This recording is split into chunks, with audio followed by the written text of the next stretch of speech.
Bonjour, je suis Saint-Of Benjo, porte-parole de la direction de la diplomatie nationale d'Israël, ici pour vous fournir des mises à jour quotidiennes et des nouvelles en français.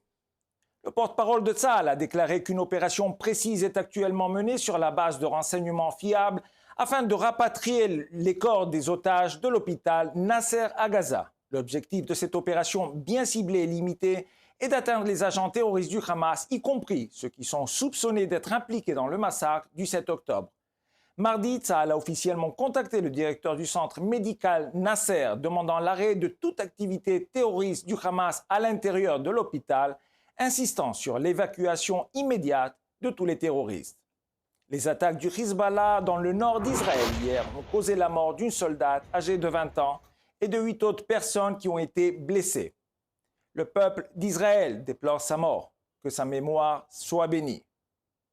L'armée de l'air israélienne a riposté par des frappes aériennes massives dans le sud du Liban, notamment sur la brigade d'élite Radouane du Hezbollah. Les médias libanais ont annoncé 11 morts dans ces frappes de représailles. Alors que les attaques du Hezbollah contre Israël se poursuivent, le chef d'état-major Herzi Halevi s'est entretenu avec les maires des villes et communautés de la Haute-Galilée. Nous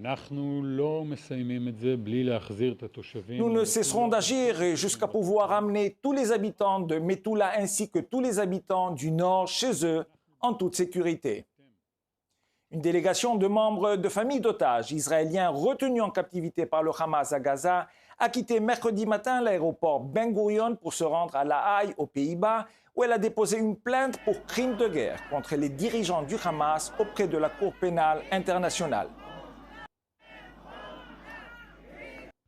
Malheureusement, il semble qu'en dépit des preuves de plus en plus nombreuses des actes atroces commis par le Hamas à l'encontre des Israéliens et des Palestiniens, les Nations Unies refusent toujours de condamner le Hamas et de le reconnaître comme une organisation terroriste. Dans une interview accordée à Sky News, le secrétaire général adjoint aux affaires humanitaires a déclaré « Le Hamas n'est pas une organisation terroriste, mais un mouvement politique. » Le Premier ministre Benjamin Netanyahu a abordé les négociations dans le cadre de libération des otages en déclarant «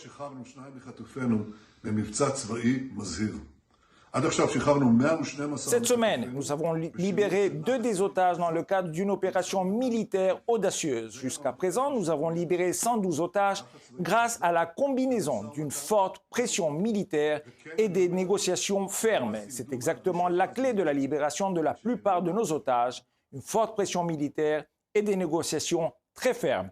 Oui, j'insiste, afin que le Hamas renonce à ses exigences délirantes. Et lorsqu'il y renoncera, nous pourrons aller de l'avant. Israël ne se soumettra pas aux exigences insensées du Hamas. Un changement dans les positions du Hamas permettra de faire avancer les négociations. La guerre ne prendra fin que lorsque les otages rentreront sains et saufs chez eux et que le Hamas sera démantelé. Comme toujours, nous sommes à votre disposition 24 heures sur 24 pour répondre à vos questions aux coordonnées affichées à l'écran. Merci de votre attention.